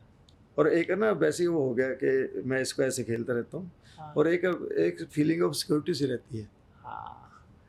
मैं भी 19 सेक्टर में मैं ऐसा लगता है भगवान महाकाल जी हमारे साथ हैं। बिल्कुल। और इसका इतना असर हो रहा है, मैं वैसे कृष्णा को जैसे इस्कॉन को मानता हूँ जी जी। इस बार जब ये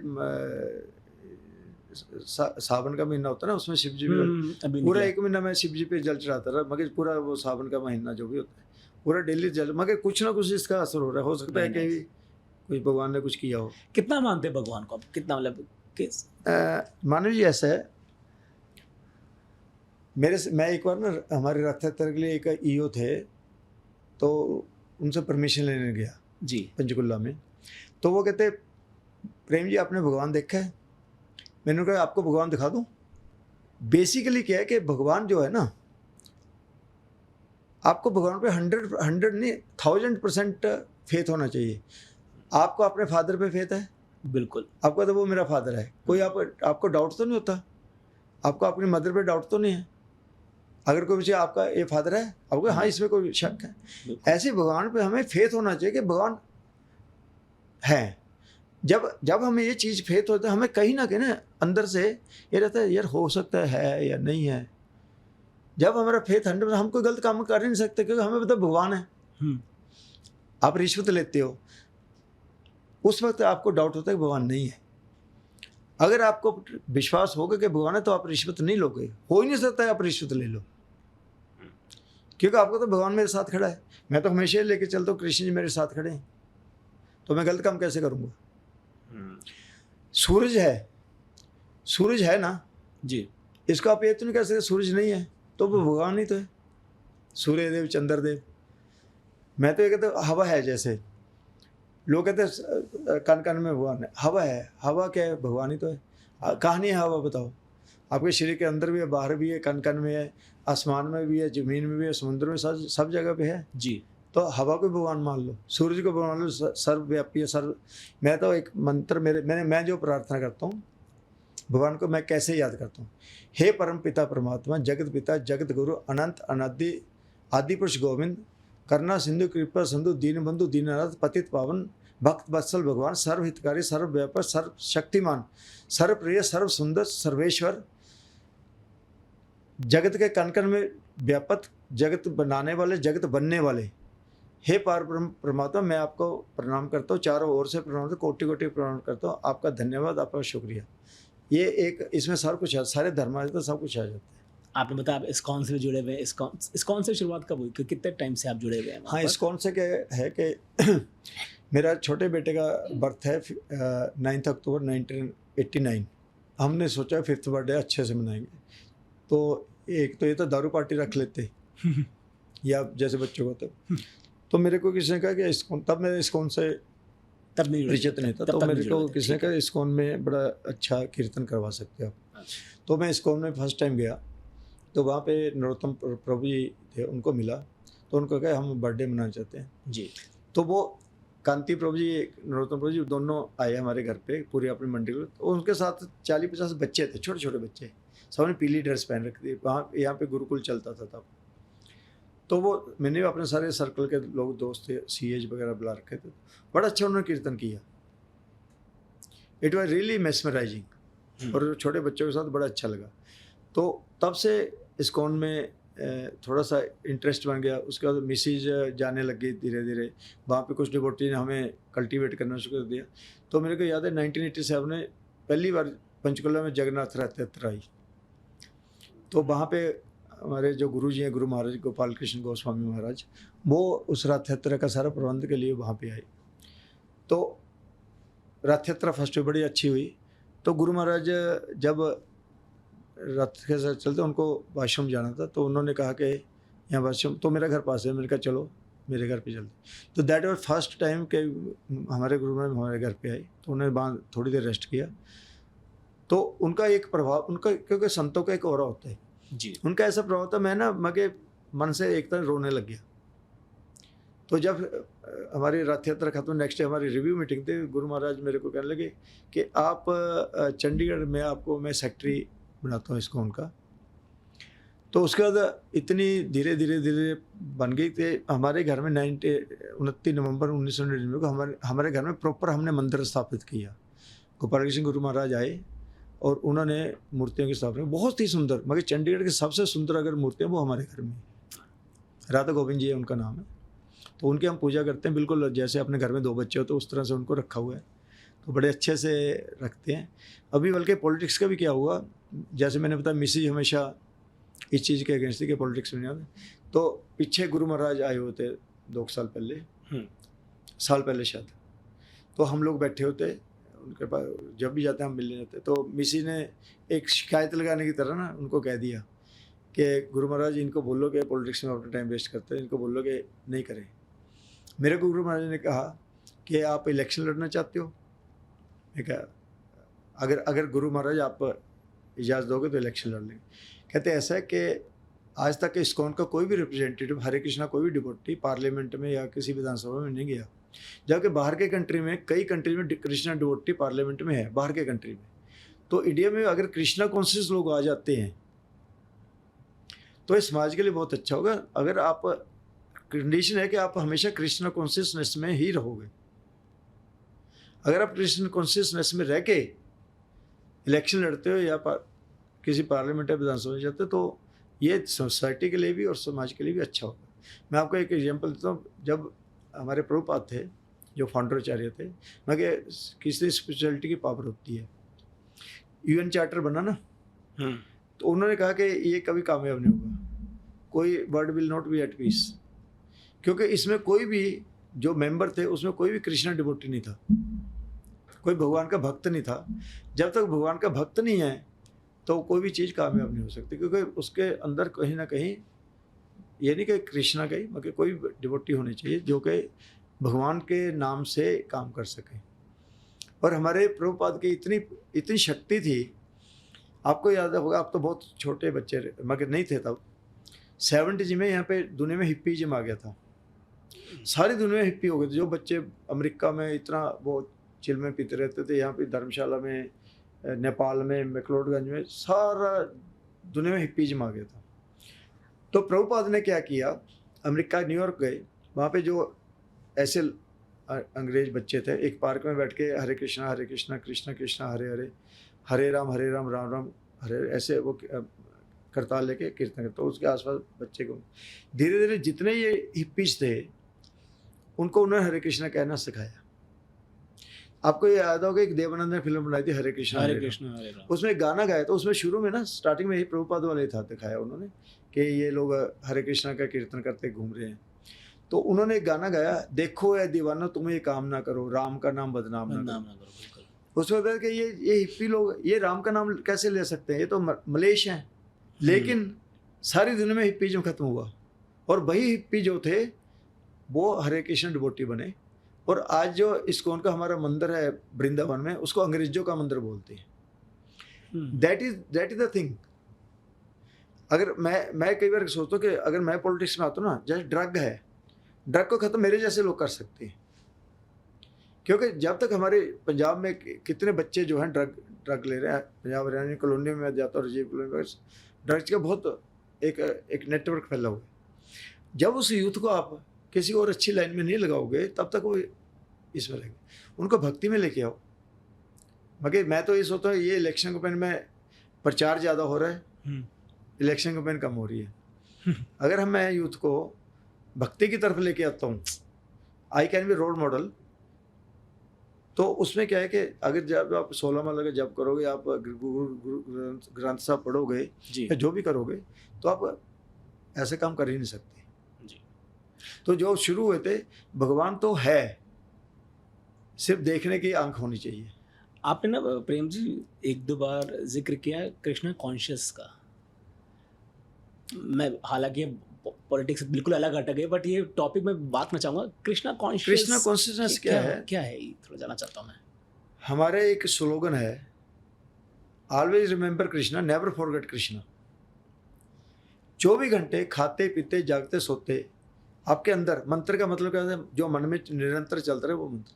24 घंटे आपके अंदर हरे कृष्णा कृष्णा कृष्णा हरे हरे राम राम राम हरे। सोए हुए जागे हुए, रात को मैं 2 बजे उठता तब भी मेरे मंत्र चल रहा है। तो 2 चीज़ें मैं बताता हूँ गीता की। आपका जो सेंट्रल पॉइंट है, जैसे एक जानवर होता है वो खुंटे से बंधा होता है, वो खुंटा आपका कृष्ण होना चाहिए। आपकी सारी चीज़ों के कंट्रोल जो है वो कृष्णा का होनी चाहिए। You should be working for the pleasure of Krishna. अगर आप काम कर रहे हो, पॉलिटिक्स में हो, कुछ भी कर रहे हो, आपको ये देखो इस काम से क्या कृष्णा खुश होंगे? एक ही टेस्ट है, जो भी मैं काम कर रहा हूँ क्या उससे कृष्ण जी खुश होंगे या नहीं होंगे? You should be working for the pleasure of Krishna, not for your self.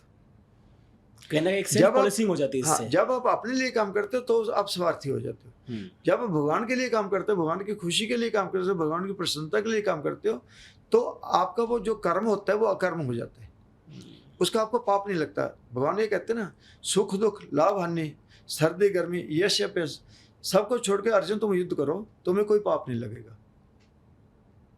तुम मेरे लिए युद्ध करो, मेरे लिए कर्म करो, मेरे बनो, मेरी भक्ति करो, मेरी पूजा करो, आपको मैं सब पापों से मुक्त कर दूंगा। 3 शब्द होते हैं, कर्म अकर्म विकर्म। बहुत ये गीता के सार है, कर्म अकर्म विकर्म।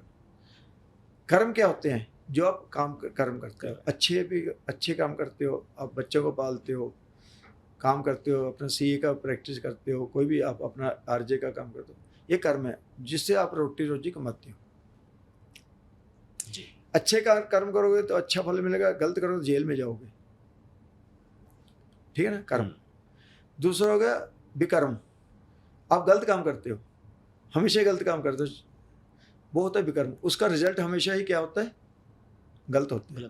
और वो जो विकर्म होता है वो आपको जन्मों जन्मों तक भुगतना पड़ता है। हम कहते हैं पिछले कर्मों का फल कुछ। हाँ, तो पिछले कर्मों का फल है। अगर आपने इस, जैसे भीष्म पितामह ने पूछा कि मेरे को भगवान, मैं तो इतना भक्त हूँ, मेरे को याद नहीं आ रहा कि मैंने पिछले 99 जन्मों में कोई गलत काम किया होगा, तो मैं सूलों की सेज पे, इस पे तीरों की सेज पे क्यों मैं इतने दिन से लेटा हूँ, इतना कष्ट मेरे को क्यों?